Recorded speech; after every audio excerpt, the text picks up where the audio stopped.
Okay. Hello and welcome back to my channel. My name is Vero. I talk about mental health stuff, and I'm not a professional by any means. I'm just someone who's been through it, and I'm trying to help you feel seen and not as alone. Today I'm going to be talking about my personal experience in the psychiatric unit. Just keep in mind while I'm talking about it, everything about the psychiatric unit could be different from a different psychiatric unit, and this is just my personal experience, what helped me, and it may not be the same for any of you, but this is just my personal experience, and I hope that I can make it more accessible for you guys. So first I'm going to be talking about kind of how I got into the psych unit, and how just kind of how it works for me, or how it worked where I was, and then we'll get into why it helped me. So to start off, I physically was feeling very woozy and dizzy and just physically unwell.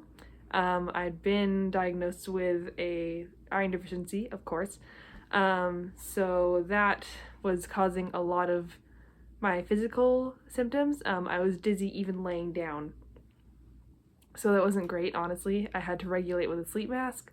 But yeah, so I had to call an ambulance because I nearly blacked out in my own washroom, and they came, took me to the hospital, and I was in a wheelchair because I was shaky standing up and I felt really dizzy standing up, so I didn't want to faint. So while I was in the hospital, I was advocating like mad for the psychiatric unit that they had upstairs, and I also really needed an iron infusion because I was physically not able to function safely. So I got the iron infusion, and then it hit me that I was just super ridiculously tired from everything I've been holding in, and also I didn't sleep that well in the hospital. There was a nurse who had to come take my vitals at I don't know, 5 a.m. or something. She spooked me awake after I'd been asleep for about an hour, and I feel so bad for her. She didn't mean to do that at all, but I was just, it was a bit of a traumatic night. I'm not gonna lie about that in the slightest, but I got an iron infusion, and then I promptly fell asleep, and then when I woke up, someone was there to take me to the psychiatric unit. So essentially what they did is they took any valuable or unsafe items. So they took my phone charger, they took my keys, they took my wallet, just to make sure everyone else in the ward is safe. And so they keep it locked away in a cubby, and you get it back at the end of your stay. So they just stored that away. They also took my tweezers, they took my razor. You can use those with supervision in the ward that I was in, but because they're sharp objects, they don't want people to hurt themselves, of course. So then after they took out all the valuable and dangerous stuff, they gave me back all my clothes, all my kind of books and stuff that I brought, and I was able to use those. So in the ward, it is kind of a very laid-back environment, or at least that I found. In my ward, there was you got a room to yourself and a washroom to yourself, so you weren't sharing a room with anybody. I know that that's different in other wards, but personally that's what I experienced.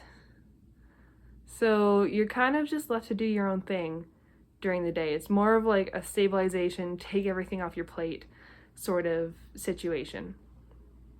So they have meals 3 times a day. I believe it was around 8:30, then 12:30 and 5:30 for breakfast, lunch, and dinner.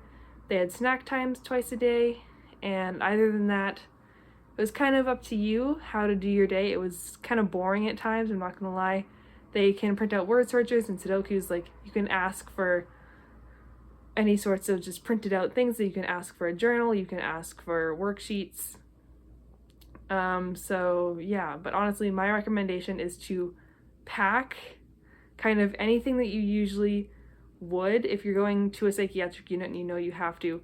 Pack books, pack your Sudoku, pack a coloring book, pack anything, honestly, because it does get really boring. So in some wards it may be different. Some wards might have group therapy, some wards might have one-on-one therapy, but my ward, we had group during the week. I think the week I was there, it was kind of a little bit on and off. So they had group where we would just go outside for a walk. So you had multiple nurses accompany you. We just kind of went up the hill a little bit.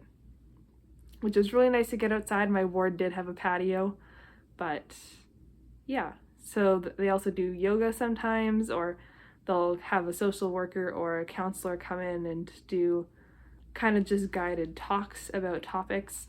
I unfortunately was not able to do much of the group just because I was there for only a week and I didn't really get the full scope of what the group could do. So why the ward helped me is I was incredibly burnt out and in survival mode, and my body didn't know how to feel safe. Like, I knew logically that I was safe, obviously, but my nervous system was just in a state of fight or flight all the time. So I was in the ward for about a week, but by day 4, I was starting to feel a lot more stable. And also by this time, my dizziness had gone away, which was really nice. I was just left with a bit of vertigo, so I think that vertigo could have been stress related. So before the ward, I couldn't really ground myself too much. I was always just in my head or on my phone. And oh yeah, they also take your phone at the beginning until a psychiatrist clears you to have it or not. Some of the people who were involuntary didn't get their phones. Some people who were involuntary did get their phones. I was voluntary, which luckily, so I had some say over what happened to me in the ward. But yeah, they take your phone. So by day 4, I was feeling a lot more grounded and better and just kind of out of survival mode a little bit, just because I had a contained space to just relax and rest without guilt by any means, because I'd have a hard time resting myself. So it's like I just got to rest, and it was amazing. As well, I had been feeling really hopeless just because I'd been dismissed by the medical system before and I didn't think there was a way out. So I was even just relieved that I got into the ward at one point. It was just a really relieving experience for me. And it was also a pretty calm environment. Personally, just in the ward that I was in, it was very calm, low key. Like, for the first time, I didn't have to think about anything, taking out the trash or doing dishes or just surviving day to day. I could just, so I'm reading off my computer. I was actually truly resting my nervous system, and it was allowing me to just cool off and get back on my feet, which was a really, really good thing. So a lot of the nurses that were in the psychiatric unit, they were pretty kind, honestly. They were super nice. A lot of them were burnt out, you could tell, but most of them genuinely cared. The psychiatrist was a little bit more skeptical, kind of their typical doctor would be. They were pretty decent, but like, of course, it's in the system, and so it was a little bit harder. So I'm in Canada, so I don't know like how your health system will be if you're in a different country, but yeah, my nurses were good. My psychiatrist was okay. Like, she wasn't bad by any means. She was just didn't take into account everything that I wanted them to, which, not great, but there's only so much you can do and fight for while you're already burnt out. So for the first time in weeks, I actually felt calm because I was in my own head a lot. Like, before the ward, I was just not feeling well mentally at all. I was really burnt out. I was really just traumatized, and it was not a fun time to be me, I'm not gonna lie. But for what felt like the first time in forever while I was in the ward, I was able to think clearly, and I just felt centered and more calm, which was a really good experience. That's how it really helped me. I will say though, the lasting effects from maybe my iron infusion, or maybe it was just stress. I had vertigo a lot of the time, so I felt like I was on a boat just like this. And my vision was kind of spotty, so everything would almost shift. Like I'm trying to look at someone's face, then all of a sudden it would move or something. So that was really annoying to deal with. For the majority of the time, there was a point where it got worse and I had to sit out in the lounge just to make sure that I was being safe. But yeah, so I had vertigo, and It was kind of just really annoying to deal with, to be completely honest. Um, but it did resolve after the ward. They released me while I was still symptomatic, so I definitely feel I was discharged prematurely. I definitely would have liked at least a few more days there just to stabilize more, because after the ward I did get worse, just because I wasn't in it for long enough.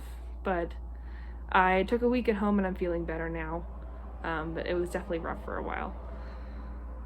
Unfortunately, there is limits to every system, of course, so they released me too early because they needed a bed for someone else that was worse than I was, because I wasn't like suicidal or anything. I was just burnt out incredibly and traumatized and didn't have a place to stabilize. And I couldn't function safely at home because of the iron deficiency situation. So I'm really glad that I did go, but yeah, they discharged me early because someone else needed the bed more than I did. Overall, the ward did really ground me, and I felt a lot more rested while I was there.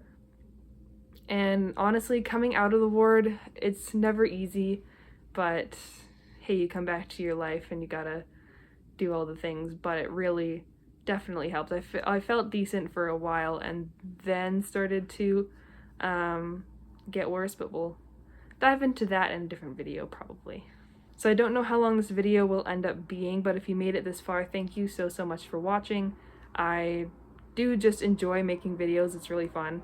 And I hope this helped you kind of, if you're going to a ward, to be less scared of it, just because I was nervous when I went in. I was like, oh my god, I know they're gonna take my phone, and I know, like, you don't know what it looks like or anything, but honestly, don't be too nervous. I was there voluntarily, I will say that.